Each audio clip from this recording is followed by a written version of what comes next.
बिस्मिल्लाहिर्रहमानिर्रहीम अस्सलाम वालेकुम। सेकंड एफएलपी की डिस्कशन के साथ आपको वेलकम करते हैं जी। क्वेश्चन नंबर 1 देखें।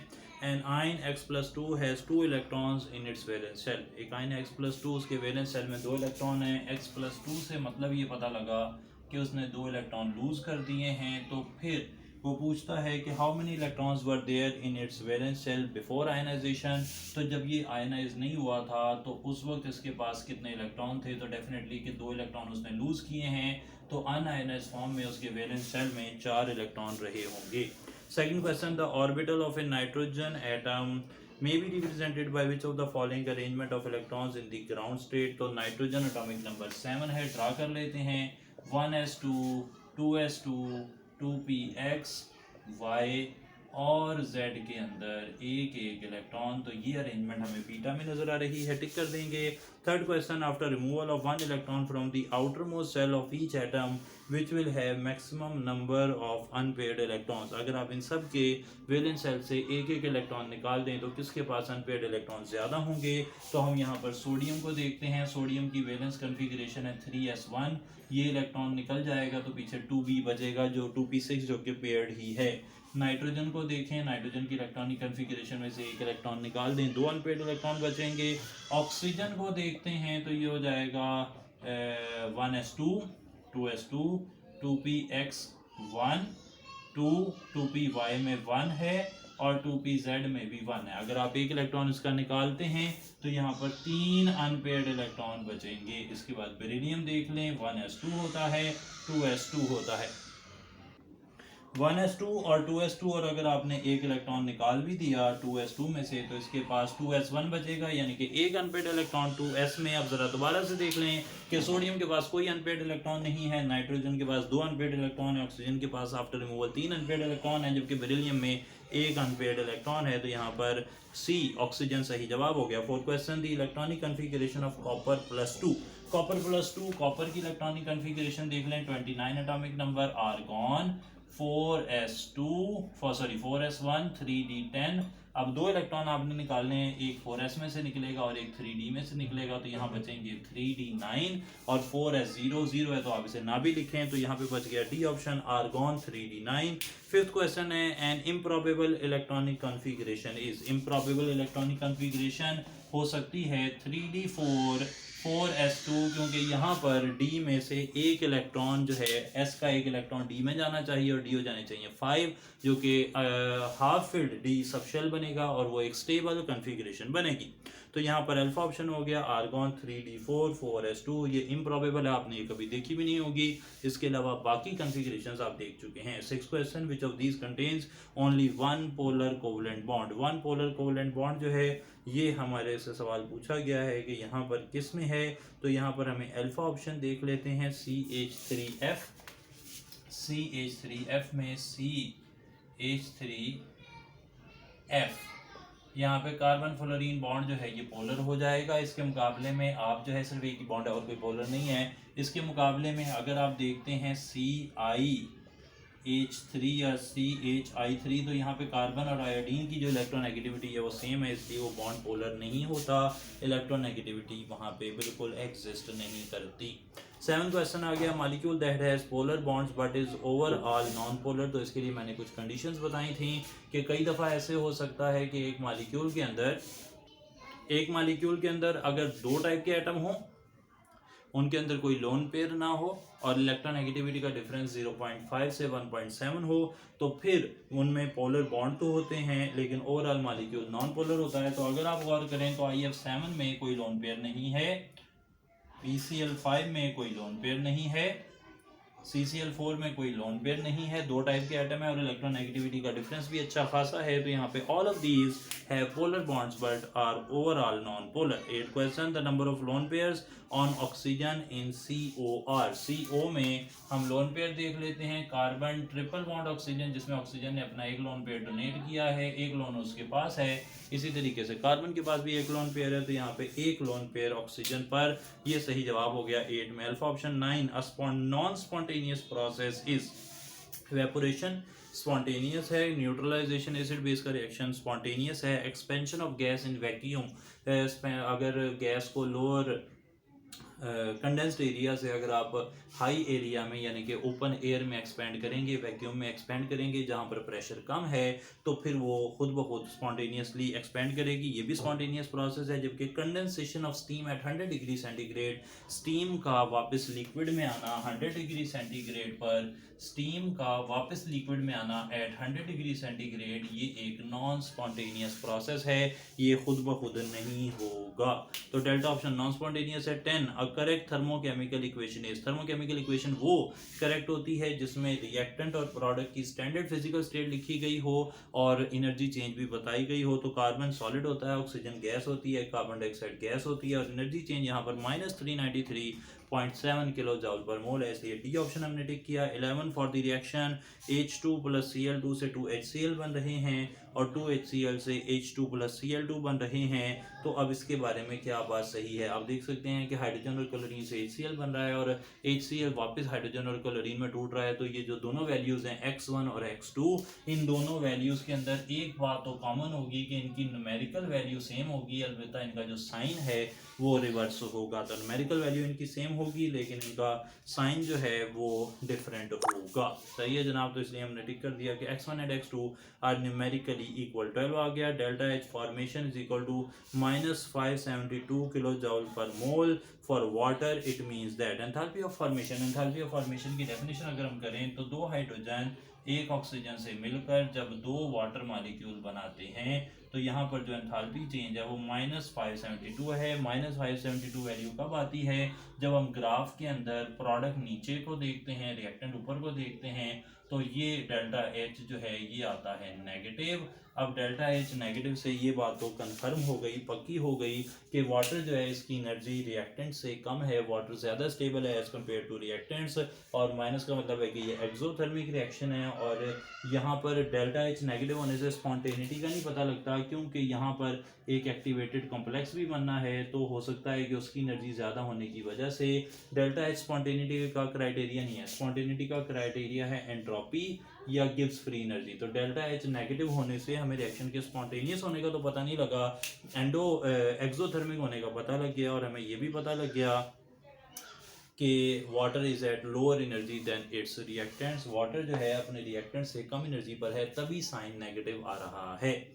आगे चलते हैं जी 13, delta H is equal to delta E in all the cases except one. Liquids के लिए डेल्टा H डेल्टा ई बराबर है, सॉलिड्स के लिए बराबर हैं, ऐसे गैस फेज रिएक्शन के लिए बराबर हैं जहां पर delta N is equal to 0 हो। ये सारी बातें मैंने क्लास में डिस्कस की हुई हैं।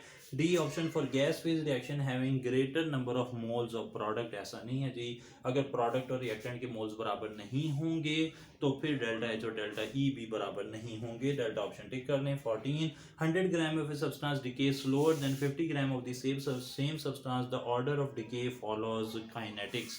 तो यहाँ पर आप देख सकते हैं कि जैसे ही इनिशियल कंसंट्रेशन बढ़ी है वैसे ही हाफ लाइफ भी बढ़ गई है। 50 ग्राम के लिए कम थी, 100 ग्राम के लिए ज़्यादा है, तो इनिशियल कंसंट्रेशन बढ़ाने से हाफ लाइफ बढ़ रही है। ये ज़ीरो ऑर्डर रिएक्शन की मिसाल है, जबकि first second order, second order, third order, बाकी सब रिएक्शंस के लिए हाफ लाइफ जो है वो कम होती है जैसे जैसे कंसंट्रेशन जो है वो बढ़ती है। सही जनाब, इन्वर्स रिलेशन है, यहाँ पे डायरेक्ट रिलेशन नज़र आ रहा है, तो ये ज़ीरो ऑर्डर रिएक्शन हो गया। 15 for first order reaction dash changes with time. For first order reaction क्या चीज़ चेंज होती है टाइम के साथ, तो टाइम के साथ ऑर्डर तो चेंज नहीं होगा, ऑर्डर तो वन ही है, कि वो तो कांस्टेंट है। और हाफ लाइफ इज इंडिपेंडेंट, वो आपने पढ़ा हुआ है फर्स्ट ऑर्डर के लिए 0.693 ओवर के। तो ना हाफ लाइफ चेंज हो रही है, ना के चेंज हो रहा है, ना ऑर्डर चेंज हो रहा है, बल्कि रेट चेंज हो रहा है। रेट तो किसी भी ऑर्डर का रिएक्शन हो उसके लिए वक्त के साथ साथ चेंज होता है। तो फर्स्ट ऑर्डर रिएक्शन के लिए rate changes with time. Second order reaction के लिए बात करें 16 क्वेश्चन में, तो क्या चीज़ चेंज हो रही है, रेट तो मैंने पहले ही बता दिया, हर बारी ही चेंज होगा। और सेकंड ऑर्डर रिएक्शन के लिए क्योंकि हाफ लाइफ वो डिपेंड करती है इनिशियल कंसंट्रेशन पर भी, तो जब इनिशियल कंसंट्रेशन चेंज होगी तो हाफ लाइफ भी चेंज होगी। तो यहाँ पर आप कह देंगे सी ऑप्शन, रेट भी चेंज हो रहा है और हाफ लाइफ भी चेंज हो रही है सेकंड ऑर्डर रिएक्शन की। 17 देख लें, during a third order reaction temperature was change. Third order reaction है, टेम्परेचर आपने चेंज किया, all of the volume would have changed except third order reaction में आपने टेम्परेचर चेंज किया, रिएक्टेंट की कंसंट्रेशन, सारी बात रिएक्शन हो रहा है चेंज हो रही होगी, प्रोडक्ट की कंसंट्रेशन रिएक्शन हो रहा है चेंज हो रही होगी, के टेम्परेचर चेंज करने से चेंज होता है अकॉर्डिंग टू आर्हेनियस इक्वेशन, आप ये जानते हैं। यूनिट्स ऑफ के जो है वो चेंज नहीं होंगे क्योंकि वो थर्ड ऑर्डर रिएक्शन के लिए जो भी आएंगे वो आपके पास mole per decimetre cube 1 minus N order of reaction के हिसाब से आप निकालते हैं, वो हमेशा वैसे ही रहेंगे, उन्हें कुछ नहीं होना। यूनिट ऑफ के जो है वो टेम्परेचर चेंज करने से चेंज नहीं होते क्योंकि वो ऑर्डर ऑफ रिएक्शन पर डिपेंड करते हैं। 18 question, amount of product formed increases with time, this statement is true for the reactions with dash kinetics. Amount of product increases with time, भाई कोई भी रिएक्शन हो, जीरो ऑर्डर हो, first order हो, second order हो, third order हो, product तो हमेशा बढ़ेंगे, प्रोडक्ट तो बनने हैं, तो फिर वक्त के साथ साथ प्रोडक्ट के बढ़ने के बारे में पक्की बात है कि एनी ऑर्डर रिएक्शन के लिए product increases with time. 19 which is not linked to equilibrium process, vapor pressure of a liquid, vapor pressure of a liquid, dynamic equilibrium आता है जी इसमें। सॉल्बिलिटी ऑफ सॉल्यूट, जब सैचुरेटेड सॉल्यूशन बनता है तो यहाँ पे भी डायनेमिक इक्विलिब्रियम आता है। Distribution of solute between two immiscible liquid, solvent extraction, यहाँ पर भी इक्विलिब्रियम आता है। लेकिन formation of alloys, for example अगर आप कॉपर और जिंक को मिला रहे हैं, ब्रास बना रहे हैं, ब्रॉन्ज बना रहे हैं, तो फिर जो ना वहाँ पे कोई इक्विलिब्रियम वाली बात नहीं है। 20th question, for the reaction thiocyanide plus Fe+3, ये येलो कलर है और इससे रेड कलर का प्रोडक्ट बन रहा है, रिएक्टेंट येलो है, प्रोडक्ट रेड है। वो कहता है addition of reactant will result in, अब रिएक्टेंट डालने से क्या होगा, जब आप रिएक्टेंट डालेंगे तो सिस्टम विल रीएडजस्ट इटसेल्फ और प्रोडक्ट बनेगा, और प्रोडक्ट रेड कलर का है तो इंटेंसिफिकेशन ऑफ रेड कलर होना चाहिए। अल्फा ऑप्शन यहाँ सही हो गया।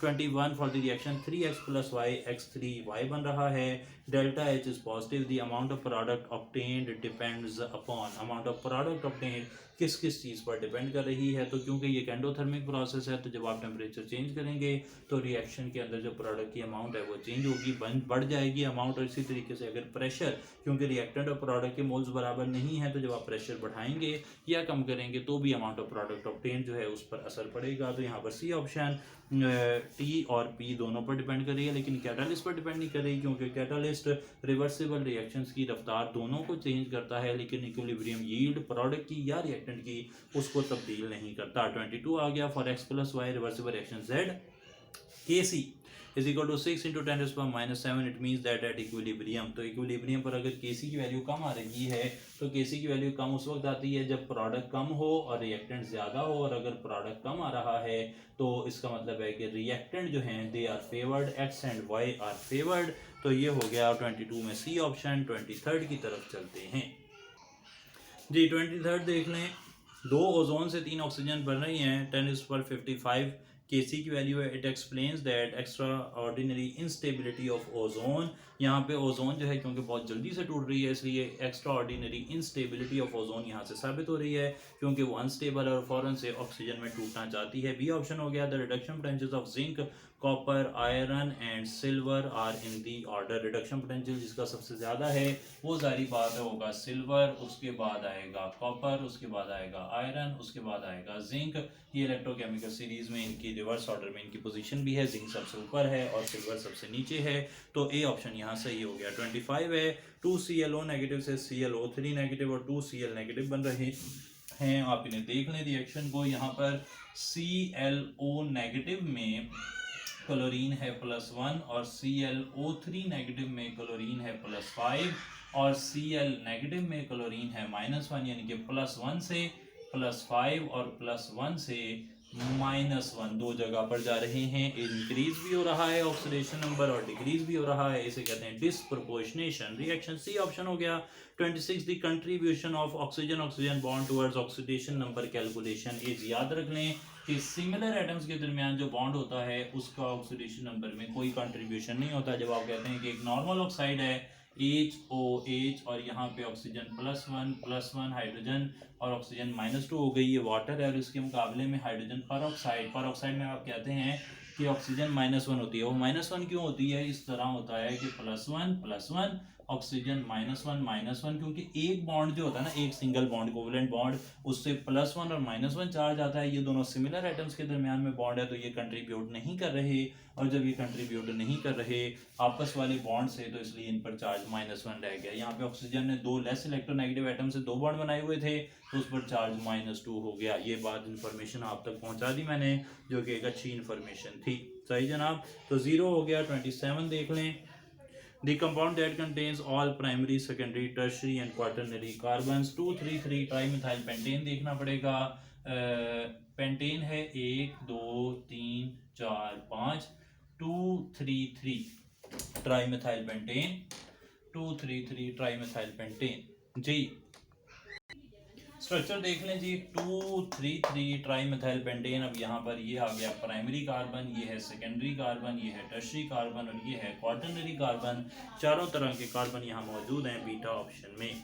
28 देख लें। Which one has highest boiling point. Highest boiling point किसका है? यहाँ पर आपके पास जो ऑप्शंस हैं उनमें एक ब्यूटेन है और 2 ब्यूटेन है, 2 पेंटेन है। तो सारी बात है, ब्यूटेन के मुकाबले में पेंटेन का बॉइलिंग पॉइंट ज़्यादा होता है और बॉइलिंग पॉइंट एन पेंटेन का ज़्यादा होता है, क्योंकि उसके अंदर जो स्ट्रेट चेन स्ट्रक्चर है उसमें पैकिंग अच्छी हो जाती है। इस तरीके से पैकिंग अच्छी हो जाती है जी। तो एन पेंटेन यानी कि याद रख लें, स्ट्रेट चेन जो हाइड्रोकार्बन है उनका मेल्टिंग पॉइंट कम होता है ब्रांच वालों से और बॉइलिंग पॉइंट ज़्यादा होता है। आगे चलते हुए 29th क्वेश्चन आ गया जी। ये हमारे पास टॉलुइन है, उसकी ऑक्सीडेशन की और फिर सोडा लाइम से मिला दिया। चले हम लेते हैं टॉलुइन।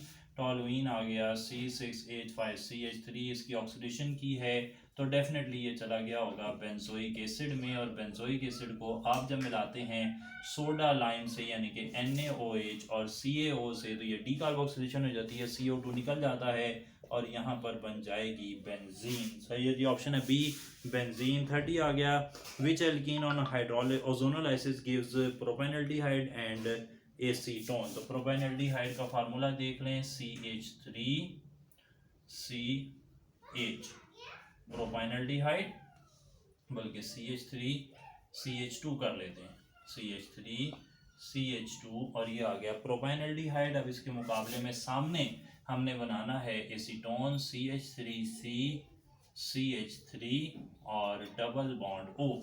आपको याद होगा कि ओजोनोलाइसिस का तरीका इस तरह है, अगर नहीं पता तो अभी देख लें कि जो डबल बॉन्ड O है ना, ये असल में इस तरह बना हुआ है कि एक डबल बॉन्ड कार्बन था, ये रहा वो डबल बॉन्ड कार्बन, इसकी ब्रेकडाउन होती है, दोनों हिस्से डबल बॉन्ड ऑक्सीजन में चले जाते हैं। तो अगर मुझे एक तरफ एसीटोन मिल रहा है C डबल बॉन्ड O वाला और एक तरफ प्रोपेनल्डिहाइड मिल रहा है C डबल बॉन्ड O वाला, तो उनका स्टार्टिंग मटेरियल ये रहा होगा। तो इस स्टार्टिंग मटेरियल का नाम देखते हैं हम, या फिर फार्मूला है क्या है देखना पड़ेगा। तो यहाँ पर मुझे फार्मूला मिल रहा है DCH3CH2CH डबल बॉन्ड CH, यहाँ पर जनाब उसके बाद CH3 और CH3 आ जाएंगे।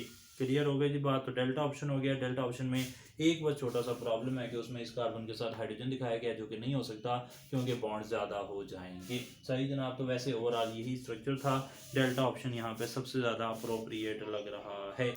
आगे चलते हैं जी। 31 आ गया। The reason why benzene does not show electrophilic addition like alkenes is. तो ये आपको 180 पेज जो electrophilic substitution of benzene second year है वहाँ पर लिखा हुआ मिल जाएगा कि बेंजीन की कैरेक्टरिस्टिक स्टेबिलिटी लूज हो जाएगी अगर वो एडिशन रिएक्शन देगा, इस वजह से वो इलेक्ट्रोफिलिक सब्स्टिट्यूशन देता है, एडिशन नहीं देता। तो सी रेजोनेंस स्टेबलाइजेशन ऑफ बेंजीन यहाँ पर इंपॉर्टेंट वजह है। 32 dehydrohalogenation of secondary butyl bromide will give. Secondary butyl bromide, तो सेकेंडरी ब्यूटाइल ब्रोमाइड जो है इसको ड्रा करते हैं 1 2 3 4, ये आ गया हमारे पास, ये ब्यूटाइल आ गया और अब हमने इसको बना लेना है एन ब्यूटाइल को सेकेंडरी ब्यूटाइल और उसके बाद ब्रोमाइड बना लेना है। ये है सेकेंडरी ब्यूटाइल ब्रोमाइड और सेकेंडरी ब्यूटाइल ब्रोमाइड में CH3 CH3 CH2 CH। सही हो गई जी बात, ये वाली चीज़ आ गई। आगे चलते हैं, इसे करेक्ट कर लें जी। आइसोब्यूटाइल ब्रोमाइड है, सेकेंडरी ब्यूटाइल ब्रोमाइड का स्ट्रक्चर ऐसे होगा, यहाँ पर ब्रोमीन लगी होगी, तो ये आइसोब्यूटाइल और सेकेंडरी ब्यूटाइल अक्सर कंफ्यूज करते हैं। ये है सेकेंडरी ब्यूटाइल ब्रोमाइड क्योंकि फंक्शनल ग्रुप के साथ वाला कार्बन आगे 2 कार्बन से जुड़ा हुआ है। तो सेकेंडरी ब्यूटाइल ब्रोमाइड की आपने कर दी है डिहाइड्रोहेलोजिनेशन, यानी कि एक तरफ से हाइड्रोजन जाएगा एक तरफ से हेलोजन, हाइड्रोजन यहाँ पर 2 हैं, यहाँ पर 3 हैं। इस रूल को कहते हैं सेट-ज़ेफ रूल। सेट-ज़ेफ रूल हमें ये बताता है कि अगर आपने एलिमिनेशन करवानी हो अल्काइल हैलाइड से फॉर एग्जांपल, तो फिर मोर सब्स्टिट्यूटेड एल्कीन इज फेवर्ड, यानी कि ब्रोमीन अगर यहाँ से जाएगी तो अब हाइड्रोजन CH3 से नहीं जाएगा क्योंकि उसके आगे कोई कार्बन नहीं है, बल्कि वो CH2 से जाना प्रेफर करेगा क्योंकि उसके आगे एक और कार्बन है और यहाँ पर बनेगी 2 ब्यूटीन। यहाँ पर बन जाएगी जी 2 ब्यूटीन, 1 ब्यूटीन नहीं बनेगी, 2 ब्यूटीन बनेगी। इस रूल का नाम भी मैंने बता दिया कि सेट-ज़ेफ रूल इसे कहते हैं। तो डी ऑप्शन हो गया। 33 in an elimination reaction a more substituted alkene is found due to the stability associated with. तो यहाँ पर ये जो 2 ब्यूटीन बन रही है, ये क्यों बन रही है? क्योंकि यहाँ पर जो एलिमिनेशन रिएक्शन है उसमें कार्बोकैटाइन बनता है, और अगर यहाँ पॉजिटिव चार्ज आ जाए ये सेकेंडरी कार्बोकैटाइन होगा, जबकि यहाँ पर पॉजिटिव चार्ज आ जाए तो वो प्राइमरी कार्बोकैटाइन होगा, और सेकेंडरी कार्बोकैटाइन मोर स्टेबल होता है, और इसी तरीके से टर्शरी वाला और ज़्यादा स्टेबल होगा। इसलिए टर्शरी कार्बोकैटाइन या सेकेंडरी कार्बोकैटाइन की स्टेबिलिटी की वजह से मोर सब्स्टिट्यूटेड एल्कीन बनती है according to Saytzeff rule. 34 what is true about an alcohol and a phenol. Alcohol और फिनोल दोनों के बारे में क्या बात सही है? अल्कोहल जो है वो पानी से वीकर एसिड होती है जी, और ये दोनों ही कार्बन डाइऑक्साइड से रिएक्शन नहीं करती। अलबत्ता इनमें से जो अल्कोहल है वो सोडियम हाइड्रोक्साइड से भी रिएक्शन नहीं करती। अलबत्ता ये दोनों यानी कि अल्कोहल और फिनोल सोडियम से रिएक्ट करके हाइड्रोजन बनाते हैं, क्योंकि ये एसिडिक है और सोडियम यहाँ पे स्ट्रॉन्ग बेस का काम कर सकती है। डेल्टा ऑप्शन सही हो गया। 35 an electron withdrawing group attached at ortho position in phenol. Phenol में ऑर्थो पोजीशन पर इलेक्ट्रॉन विड्राइंग ग्रुप लगा हुआ है। इलेक्ट्रॉन विड्राइंग ग्रुप को मैं नाम दे रहा हूँ EWG। इलेक्ट्रॉन विड्राइंग ग्रुप जो है और फिनोल से ऑक्सीजन जो है वो ले लेगा, और फिनोल से ऑक्सीजन जब ये ले लेगा तो फिनोल का जो ऑक्सीजन हाइड्रोजन बॉन्ड है उसकी पोलैरिटी में इजाफा हो जाएगा, और इलेक्ट्रॉन विड्राइंग ग्रुप जो हैं अक्सर वो जो नेगेटिव आयन होते हैं ना उनको स्टेबलाइज करते हैं। तो जब OH बॉन्ड टूटेगा और OH बॉन्ड टूटने से नेगेटिव बनेगा, तो वो नेगेटिव जब रिंग के अंदर मूव करता है तो इस मूवमेंट की वजह से इलेक्ट्रॉन विड्राइंग ग्रुप अपने इंडक्टिव इफेक्ट से या रेजोनेंस इफेक्ट जो भी उसके पास होगा उसकी वजह से वो सिस्टम को स्टेबलाइज करेगा। तो यहाँ पे हो गया C option. 36 ketones are less reactive in nucleophilic substitution reaction because. तो कीटोन्स लेस रिएक्टिव हैं, एल्डिहाइड ज़्यादा रिएक्टिव हैं। बड़ी ही ऑब्वियस रीज़न है कि कीटोन्स के अंदर यहाँ पर जो अल्काइल ग्रुप है वो इलेक्ट्रॉन डोनेटिंग है, जबकि एल्डिहाइड्स के अंदर एक तरफ जो हाइड्रोजन लगा होता है वो इलेक्ट्रॉन विड्राइंग होता है। तो इलेक्ट्रॉन डोनेटिंग ग्रुप की वजह से ये जो पोलैरिटी है ये डिक्रीज हो जाती है। जब भी इलेक्ट्रॉन डोनेटिंग ग्रुप लगा होगा पोलैरिटी ऑफ अटैच्ड बॉन्ड वो कम होगी, और इलेक्ट्रॉन विड्राइंग ग्रुप से पोलैरिटी ऑफ अटैच्ड ग्रुप ज़्यादा होती है। Delta option ketones have electron donating environment यहाँ पर सही हो गया। 37 ethanol lacks acetyl group but still gives iodoform test because. तो एथेनॉल आइडोफॉर्म टेस्ट देता है। आइडोफॉर्म टेस्ट आपको याद आ रहा होगा कि वो ऐसा टेस्ट होता है जिसमें CH3C double bond O acetyl group जो है वो रिएक्शन करके इस हिस्से से बना लेता है आइडोफॉर्म CHI3, और ये वाला सारा हिस्सा ये चला जाता है कॉरेस्पॉन्डिंग एसिड के अंदर या उसके साल्ट के अंदर। इसे कहते हैं आइडोफॉर्म टेस्ट। तो आइडोफॉर्म टेस्ट देने के लिए एथेनॉल के अंदर तो एसिटाइल ग्रुप नहीं है, फिर वो ये टेस्ट क्यों देता है? तो याद रख लें कि एथेनॉल ग्रुप पहले बेसिक आयोडीन सॉल्यूशन के अंदर यानी कि आइडोफॉर्म वाले सॉल्यूशन के अंदर पहले ऑक्सीडाइज होता है एसिटाइल ग्रुप में, और बाद में एसिटाइल ग्रुप टेस्ट देता है। एसिटाइल ग्रुप के अलावा टेस्ट कोई नहीं दे सकता। तो एसिटाइल ग्रुप अगर नहीं है, जैसा कि एथेनॉल में नहीं है, जैसा कि अल्फा मिथाइल वाली सेकेंडरी अल्कोहल्स में नहीं होता, तो फिर वो जो हैं पहले ऑक्सीडाइज होती हैं। बेसिक आयोडीन सॉल्यूशन काफ़ी strong oxidizing relatively strong oxidizing agent होता है, तो वो इसे पहले ऑक्सीडाइज करता है और बाद में से रिएक्शन कर लेता है। इसी वजह से एथेनॉल के रिएक्शन के प्रोडक्ट एग्जैक्टली वही हैं जो एसिटाल्डिहाइड के रिएक्शन के प्रोडक्ट हैं। इसकी वजह यह है कि ये एथेनॉल ऑक्सीडाइज होगा तो एसिटाल्डिहाइड बनेगा और उससे सेम प्रोडक्ट हासिल हो जाएंगे। आगे चलते हैं जनाब। क्वेश्चन हमारे पास आ गया है नेक्स्ट वन, और नेक्स्ट वन क्वेश्चन का नंबर बन रहा है 38 the reactant that does not displace OH group of acetic acid alone without any catalyst। तो एसिटिक एसिड का OH जो है उसे अगर आपने रिप्लेस करना है तो PCl5 NH3 और SOCl2 ये सारे यूज होते हैं। FSA की बुक में भी लिखा हुआ है, लेकिन इथाइल अल्कोहल को चाहिए है sulphuric acid as a catalyst जो रिएक्टिविटी को बढ़ाएगा और फिर ही काम बनेगा। तो डेल्टा ऑप्शन हम यहाँ टिक कर देंगे। 39 the first step in the reaction of acetic acid plus PCl5 is, acetic acid को PCl5 से मिलाएंगे तो सबसे पहला स्टेप क्या होगा रिएक्शन में, ये आ गया जी acetic acid CH3C double bond OH, और इसे आपने रिएक्शन करवाया है PCl5 से, Cl पहले जनाब ये जो ऑक्सीजन है ये अटैक करती है यहाँ पर, सही जनाब, तो ऑक्सीजन ने अटैक करना है, फिर बात आगे चलेगी। और जब ये अटैक होता है तो उससे फास्फोरस के बॉन्ड ज़्यादा हो जाते हैं और एक Cl की फॉर्म में निकल जाता है, ये रहा वो Cl। अगले स्टेप में वो Cl- यहाँ पर अटैक करेगा और आगे रिएक्शन को कंप्लीट करेगा। तो पहला स्टेप है ऑक्सीजन का अटैक, जिससे Cl नेगेटिव रेडिकल बनेगा जो कि हमारा अटैकिंग न्यूक्लियोफाइल होगा, और वो वापस कार्बन पर अटैक करके रिएक्शन को आगे लेकर चलता है। 40 which of these will react fastest with sodium bicarbonate to form carbon dioxide, जो सबसे अच्छा एसिड होगा, और सबसे अच्छे एसिड में हमने कहा कि इलेक्ट्रॉन विड्रॉइंग ग्रुप लगा होना चाहिए, तो डेल्टा ऑप्शन ClCH2COOH सही हो गया। 41 the polymer that has different linkage from the rest, तो पॉलीएस्टर, डेक्रोन, फैट्स, ये सब के सब जो हैं ये एस्टर लिंकेज वाले हैं, जबकि कार्बोहाइड्रेट्स इसमें ईथर लिंकेज होते हैं। डेल्टा ऑप्शन टिक कर दें। 42 structure of protein has twisted structure, covalent bonds, hydrogen bonds it is, तो अगर एक ट्विस्टेड स्ट्रक्चर है तो ये प्राइमरी तो नहीं होगा, इसमें कोवलेंट बॉन्ड है, प्राइमरी की प्रॉपर्टी है, लेकिन वो तो सब में ही कोवलेंट बॉन्ड होते हैं। हाइड्रोजन बॉन्ड्स भी सेकेंडरी स्ट्रक्चर को बता रहे हैं।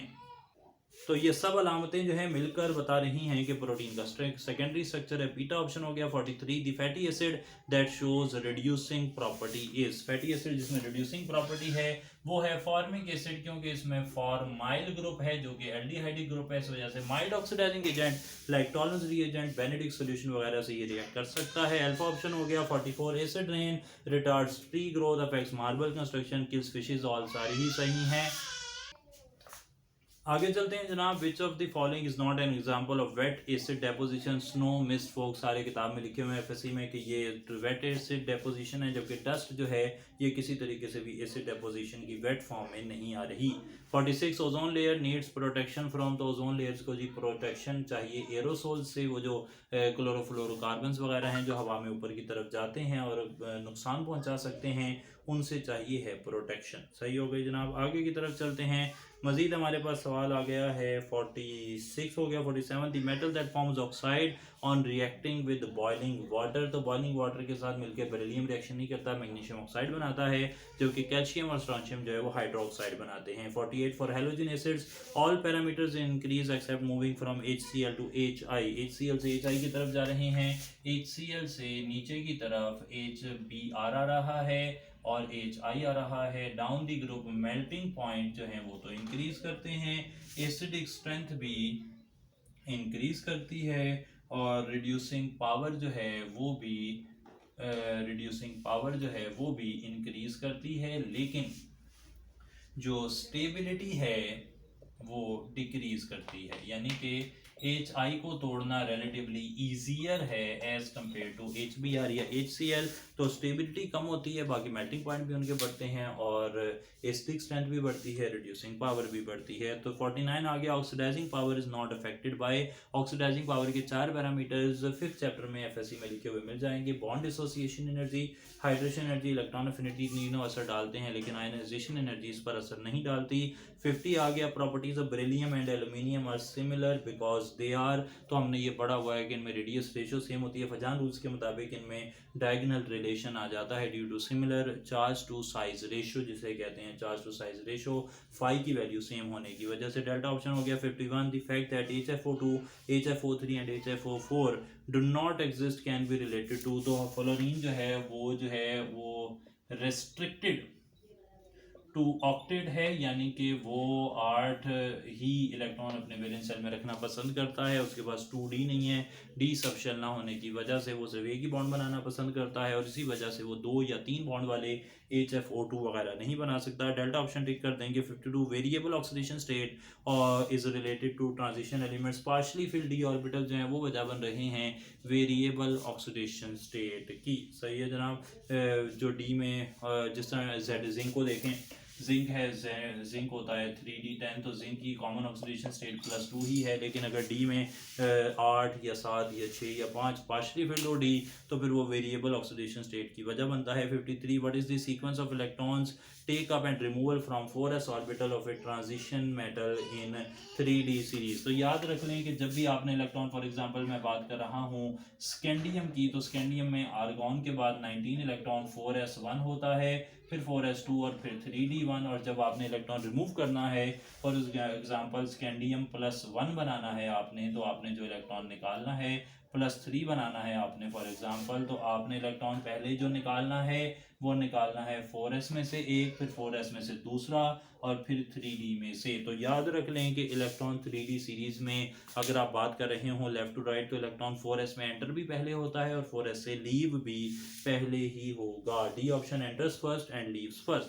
54 which ligand is written earlier than the rest in coordination sphere। तो coordination sphere में जो आपके पास होते हैं नेगेटिव लिगेंड वो पहले लिखे जाते हैं, और जिनका नाम अगर आप यहाँ पर देखें अल्फ़ाबेटिक ऑर्डर में पहले शुरू होता है उनको पहले लिखा जाएगा। NH3 और CO न्यूट्रल हैं तो उनकी बात तो ख़त्म हो गई। हाइड्रोक्सो और नाइट्रिटो जो है इनमें से हाइड्रोक्सो H पहले आता है N से, इसलिए उसे पहले लिखा जाएगा। C option 55 K2PC PTCl6 will give positive result if chemically tested for. तो हमने देखा हुआ है कि कोऑर्डिनेशन स्फीयर के अंदर जो चीज़ें हैं वो इंडिविजुअल आइंस के टेस्ट नहीं देती, लेकिन बाहर वाली चीज़ें जो हैं वो इंडिविजुअल आइंस के लिए टेस्ट देती हैं। तो यहाँ पे पोटेशियम आइंस कोऑर्डिनेशन स्फीयर के बाहर हैं, इसलिए वो इंडिविजुअल आइंस का टेस्ट देंगी। डेल्टा ऑप्शन हो गया। 56 which of these will form a tetrahedral complex when coordinated to 4 monodentate ligands. तो हमने ये भी पढ़ा हुआ है कि मैंगनीज और इससे पहले वाले यानी कि स्कैंडियम हो गया, वेनेडियम हो गया, क्रोमियम वगैरह हो गए, अगर वो पाए जाएं 4 लिगेंड के साथ तो फिर वो बनाएंगे टेट्राहेड्रल ज्योमेट्री। लेकिन अगर इसके बाद वाले लाइक निकल +2 ये 4 लिगेंड के साथ पाए जाएं तो फिर ये स्क्वायर प्लेनर ज्योमेट्री बनाते हैं। ऐसा हमने पढ़ा था, क्लास में बात हुई थी। तो अल्फा ऑप्शन हो गया। 57 और 7 आ गया। All the electromagnetic radiations have the same. तो इलेक्ट्रोमैग्नेटिक रेडिएशंस की वेवलेंथ डिफरेंट होती है, फ्रीक्वेंसी डिफरेंट होती है, एनर्जी डिफरेंट होती है, लेकिन उनकी वेलोसिटी सेम होती है। 58 आ गया। Spectroscopy deals with every kind of interaction of light with matter. Spectroscopy generally जितनी भी इंटरेक्शन है उन सबकी बात करती है। Alpha option 59 N example of an active NMR nucleus. तो F19 जो है और फास्फोरस 31 दोनों के दोनों जिस तरीके से प्रोटॉन और कार्बन 13 हैं ये सब NMR एक्टिव हैं। डेल्टा ऑप्शन हो गया। 60 Rydberg constant is linked to dash spectroscopy. Rydberg constant आपने हाइड्रोजन स्पेक्ट्रम में पढ़ा हुआ है जी। एटॉमिक स्पेक्ट्रोस्कोपी के साथ for example atomic emission spectroscopy के साथ जो है वो रिलेटेड है। 1.09678 × 10⁻⁷ ये वैल्यू इसकी होती है। आगे चलते हैं जी। 61 the spectroscopic technique that is bound to use a different light source for every single kind of sample in analysis is. तो जनाब जो आपके पास न्यूक्लियर मैग्नेटिक रेडियो रेजोनेंस है वो तो यूज़ कर रही है रेडियो वेव्स को, और इंडक्टिवली कपल्ड प्लाज्मा जो है वो प्लाज्मा आयनाइजेशन सोर्स के तौर पे या एक्साइटेशन सोर्स के तौर पे इस्तेमाल कर रही है। एटॉमिक एमिशन स्पेक्ट्रम में भी आप इलेक्ट्रिक डिस्चार्ज या एक्साइटेशन कोई सोर्स इस्तेमाल कर रहे हैं। लाइट बेसिकली यूज़ नहीं हो रही, लेकिन एटॉमिक एब्जॉर्प्शन स्पेक्ट्रम में हॉलो कैथोड लैम्प में हर बार आप एलिमेंट डिफरेंट करते हैं, क्योंकि हर एलिमेंट के लिए आपको एक ख़ास वेवलेंथ या एक ख़ास फ्रीक्वेंसी की लाइट चाहिए जो जाकर उस एटम से टकराए, उसके इलेक्ट्रॉन को एक्साइट करे, डी एक्साइट करे, और इस एक्साइटेशन डी एक्साइटेशन की एनर्जी एब्जॉर्प्शन जो है वो आप नोट कर लें। तो एटॉमिक एब्जॉर्प्शन स्पेक्ट्रम में हॉलो कैथोड लैंप हर बारी डिफरेंट यूज़ करना पड़ता है। जिस एलिमेंट को आप एनालाइज कर रहे हैं उसी का हॉलो कैथोड लैंप यूज़ होगा। तो डेल्टा ऑप्शन यहाँ पर सही हो गया। 62 टोटल नंबर ऑफ विटामिन 13 हैं जी। Delta option. 63 what are transuranic elements. इनको आप याद रख लें। Elements after uranium made by artificial transmutation, इन्हें कहते हैं ट्रांस यूरेनिक एलिमेंट्स। सो ये जनाब वो कोई भी हो सकते हैं, और रदरफोर्डियम हो सकते हैं, और वो नोबेलियम हो सकता है, लॉरेंसियम हो सकता है, वगैरह वगैरह। तो 64 activity of a radioactive substance is the number of disintegrations in 1 second. इसे कहते हैं activity of the substance. Delta option 65 concept of Helmholtz double layer applies to definitely colloidal particles हैं, उनके अंदर वो प्राइमरी सेकेंडरी लेयर बन जाती हैं, उनके अंदर वो पॉजिटिव और नेगेटिव चार्जेस वाली लेयर्स बन जाती हैं। तो चार्ली ऑप्शन कोलाइडल पार्टिकल्स में हेल्महोल्ट्ज डबल लेयर का कंसेप्ट लगता है। 66 which of these is not an example of positively charge colloid. तो हमने जनाब ये आपके पास जो भी बुक्स अवेलेबल हैं सनाउल्लाह साहब की है या एडिशनल कोई और है, तो आपने उसमें से ये पॉजिटिवली चार्ज कोलाइड और नेगेटिवली चार्ज कोलाइड की जो भी एग्जांपल्स आपको मिले वो आप देख लें। तो बेसिक डाइज जो हैं ये पॉजिटिवली चार्ज हो गई, फेरिक हाइड्रोक्साइड, हीमोग्लोबिन, यहाँ पे ये सारे के सारे पॉजिटिवली चार्ज कोलाइड की एग्जांपल आ गई, लेकिन क्ले जो है वो एक पॉजिटिवली चार्ज कोलाइड की एग्जांपल नहीं है। 67 the blue colour of sky can be explain using Tyndall cone effect. वो जो टिंडल स्कैटरिंग है, लाइट की scattering due to colloidal solution, उसकी वजह से जो है वो स्काई का ब्लू कलर है, स्कैटरिंग ऑफ लाइट हो जाती है और वो जो ब्लू कलर है वो हमारी आंखों तक नहीं पहुंच पा रहा, यानी कि वो ज़मीन तक नहीं पहुंच पा रहा, वो हवा में ही स्कैटर हो गया है। 68 crystalloids is the other name of true solutions. को क्रिस्टलॉइड कहते हैं, जबकि वो जो सोल्स हैं उन्हें कोलाइड्स कहते हैं। 69 विच of the following form green salt. तो क्रोमियम ग्रीन साल्ट बनाने के लिए मशहूर है। क्रोमियम हाइड्रोक्साइड ज़बरदस्त किस्म का ग्रीन कलर होता है इसका, लेकिन क्रोमियम +6 जो है वो ऑरेंज हो सकता है।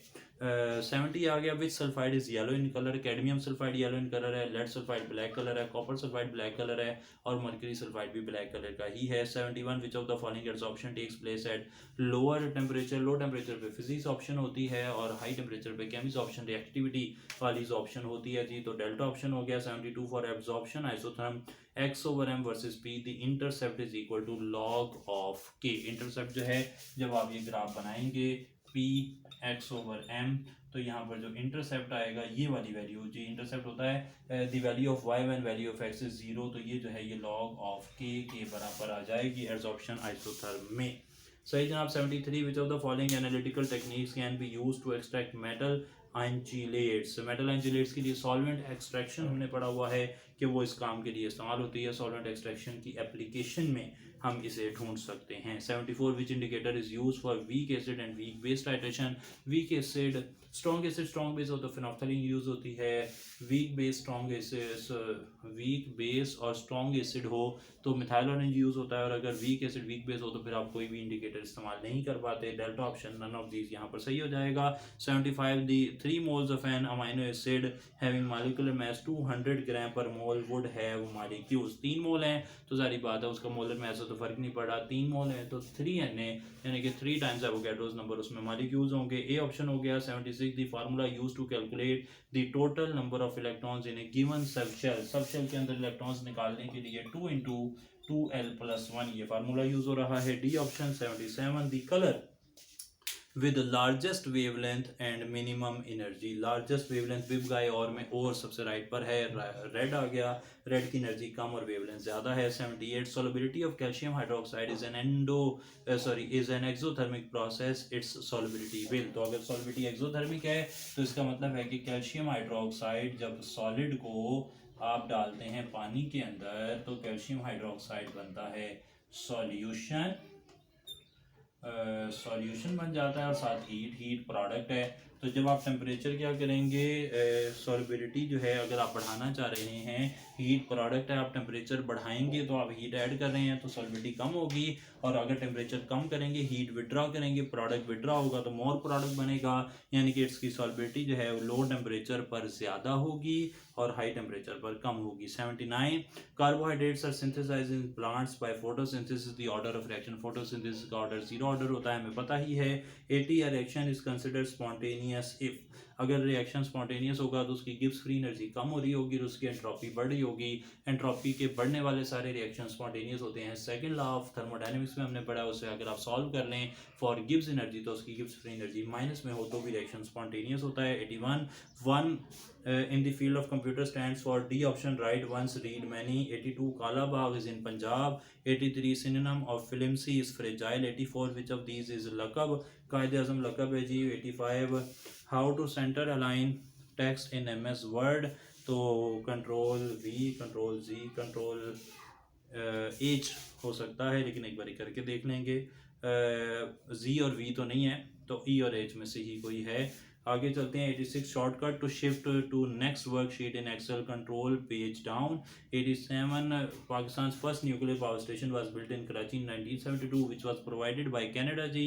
88 the blood glucose level is measured in milligram per deciliter। अगर आपने कोई ग्लूकोमीटर देखा हो तो उस पर ये अमाउंट आपको टाइप हुई हुई प्रिंटेड हुई हुई नज़र आती है। 89 realm means empire, empire यानी कि पूरी जो रियासत है उसकी बात हो रही है। 90 when 20% of itself is added to a number we get 102। The number is 85 है जी। 85 का 20% 17 हो गया, मिलाएंगे 102 हो जाएगा। 91 दी फेमस किस्सा खानी बाजार is located in Peshawar. 92 trachoma is a disease of eyes, colour से कोई प्रॉब्लम होगी इसमें डेफिनेटली, नाम से लग रहा है। 93 SIM stands for subscriber identity module. 94 the jury acquitted him of murder. 95 the Khilafat movement ended in 1924। 96 stalemate is a verb, is a noun and verb। stalemate verb और noun दोनों ही हैं। 97 oldest type of writing in Urdu is किया Makrani. 98 which UNO department deals the affairs of labours internationally, UNESCO काम कर रहा है जी इस बारे में। 96 how many times the hand of a clock coincide in a day. 22 100 the Chinese province adjoining Pakistan is Jinjiang. सही हो गई जी बात। तो ये सारी इन्फॉर्मेशन आप तक हमने पहुंचा दी, कोई भी डाउट हो तो आपने पूछ लेना है। और अब हम नेक्स्ट एक जो आपसे कम्युनिकेशन होगी हमारी वो इस बारे में होगी कि पेपर से पिछले दिन और पेपर वाले दिन हमें क्या क्या चीज़ें करनी चाहिए। थैंक यू सो मच जी। अस्सलाम वालेकुम।